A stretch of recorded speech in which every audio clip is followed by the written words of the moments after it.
ಸೈದ್ಧಾಂತಿಕವಾಗಿರ್ತಕ್ಕಂಥ ವಿಚಾರ. ರಾಹುಲ್ ಗಾಂಧಿ ಮತ್ತು ಎಸಿ ವಿರೋಧಿಸಿಕೊಂಡು ಬರ್ತಾ ಇರತಕ್ಕಂಥ ಸಿದ್ಧಾಂತವನ್ನ ನೀವು ಎಕ್ಸ್ಪ್ಲೇನ್ ಮಾಡುವಾಗ ಎಡವಿದ್ರಿ ಅಂತಕ್ಕಂಥ ಚರ್ಚೆ. ನೋಡಪ್ಪ, ನಾನು ಯಾವುದು ಎಡವಿಲ್ಲ. ಏನ್ ಹೇಳಿದೆ? ಅವ್ರನ್ನ ಹೋಗ್ಲಿದ್ದೀನ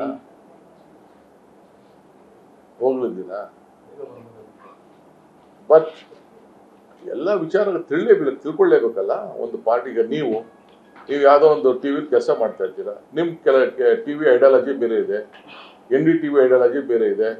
ಅದ್ಯಾವುದೋ ಇನ್ನೊಂದು ಬಿಜೆಪಿದು ನಾನು ಹಿಂದೆ ಪಾಂಚಜನ್ಯ ಅಂತ ಹೆಸರಿಟ್ಬಿಟ್ಟಿದೆ.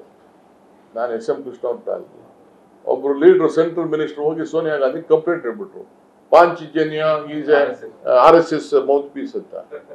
ಸೋನಿಯಾ ಗಾಂಧಿ ಕರೆದು ನನಗೆ ಕೇಳಿದ್ರು. ನಾನು ಹೇಳಿದೆ, ಪಾಂಚಜನ್ಯ ಯಾರು? ಇಸ್ ಎ ಕೃಷ್ಣಾಸ್ ಕಾಸ್.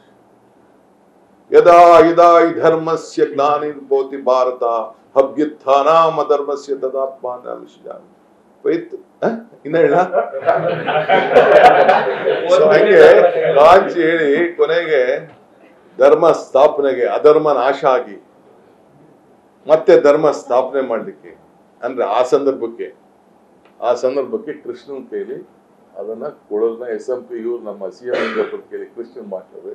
ಕಾಂಚ್ನ ಓದಿಸ್ಬಿಟ್ಟು ಆ ಧರ್ಮ ಯುದ್ಧನ ಪ್ರಾರಂಭ ಮಾಡಿ ಗೆದ್ದ ಅಧಿಕಾರಕ್ಕೆ ಬಂದ ನಾವೆಲ್ಲ ಮಂತ್ರಿ ಆದ. So there is nothing wrong. Yeah, one philosophy.